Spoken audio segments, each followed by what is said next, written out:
কোরআনের কাছে কেউ যদি প্রশ্ন করে, ও কোরআন, এই পৃথিবীতে নাজিল হওয়ার আগে তুমি কোথায় ছিলে? কেউ যদি প্রশ্ন করে, কোরআনে কারীম নিজে নিজের পরিচয় শোনায়, আমি কোথায় ছিলাম শোনো।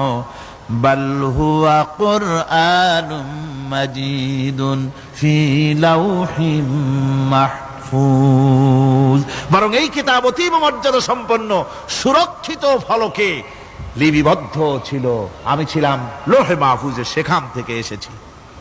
যদি কেউ প্রশ্ন করে, কোরআন কি কোরআন, তুমি কার উপরে অবতীর্ণ হয়েছ?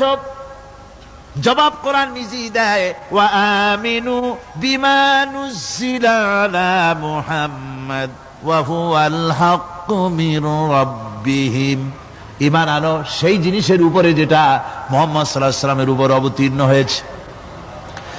আবার অন্য আয়াতেও জবাব পাওয়া যায়, তাবারাকাল্লাযী নাযালাল ফুরকানা আলা আবদিহি লিয়াকুনা লিল আলামিনা নাযীরা। অতীব বরকতপূর্ণ মহান সত্তা সেই আল্লাহ রাব্বুল আলামিন, যিনি তার বান্দার পরে ফুরকান অবতীর্ণ করেছেন। সুবহানাল্লাহি ওয়া বিহামদিহি। কোরআনের নাম আমি বলেছিলাম শুধু কোরআন নয়, অনেক নাম আছে। কোরআনের আরেক নাম ফুরকান। কোরআনের আরেক নাম কি?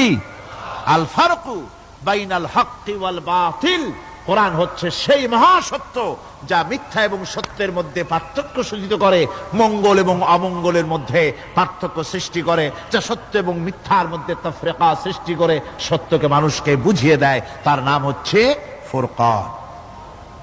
এবার যদি প্রশ্ন করা হয়, ও কোরআন, বুঝলাম তুমি লোহে মাহফুজে ছিলে, বুঝলাম তুমি নবীজির উপরে নাজিল হয়েছো, এবার বলো তুমি কোন মাসে নাজিল হয়েছো? তুমি তো আসছিলা প্রথম কোন মাসে নাজিল হয়েছো? এ প্রশ্ন যদি কেউ করে, কোরআন তার জবাবে বলবে, শাহরু রমাদানাল্লাযী উনজিলা ফীহিল কুরআন, রমজানের পবিত্র মাসে আমি অবতীর্ণ হয়েছি। সুবহানাল্লাহ। যদি প্রশ্ন করা হয়, রমজানে তো আসছো, কিন্তু প্রথম নাজিল হয়েছিল কোন সময়? ওটা কি দিন ছিল না রাত ছিল? কোরআন তার জবাবে বলে, ইন্না আনজালনাহু ফি লাইলাতিল কদর, কদরের পবিত্র রাতে আমি এই পৃথিবীতে আমার আগমন ঘটেছিল।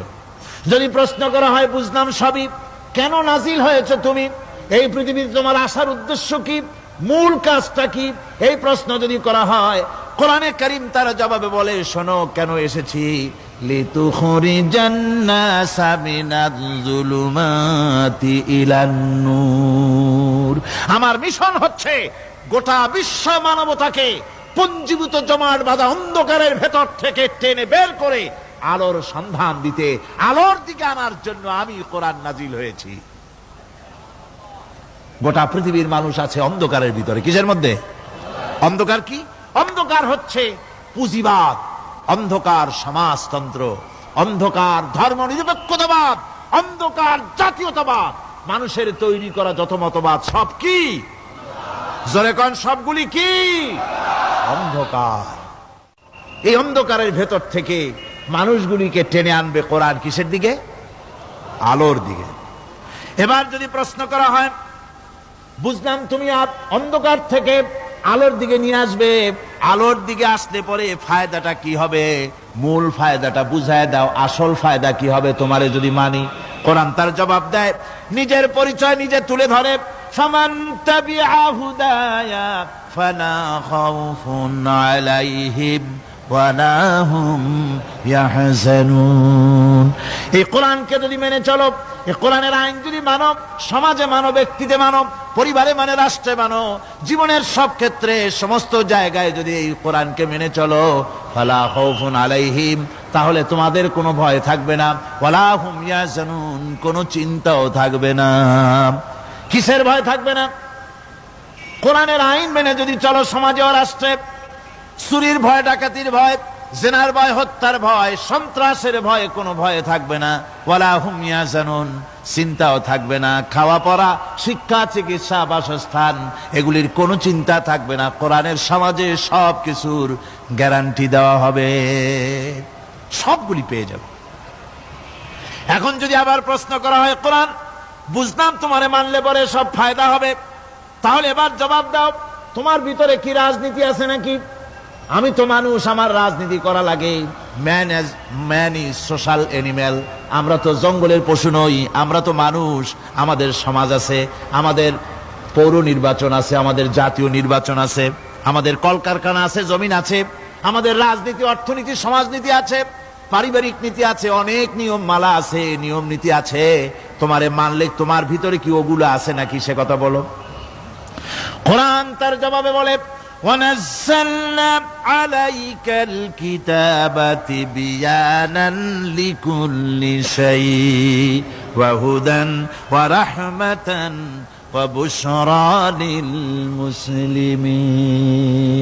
কোরআন জবাবে বলে, শুনে রাখো, শুধু অর্থনীতি সমাজনীতি নয়, শুধু রাজনীতি আর শিক্ষানীতি যুদ্ধনীতি নয়, তোমার জীবনে যা কিছু দরকার, ইহকালে যা কিছু দরকার, পরকালে সব কথাগুলি আল্লাহ রব্বুল আলামিন আমি কোরআনের সিনার ভিতরে খুলে খুলে বর্ণনা করে দিয়েছেন।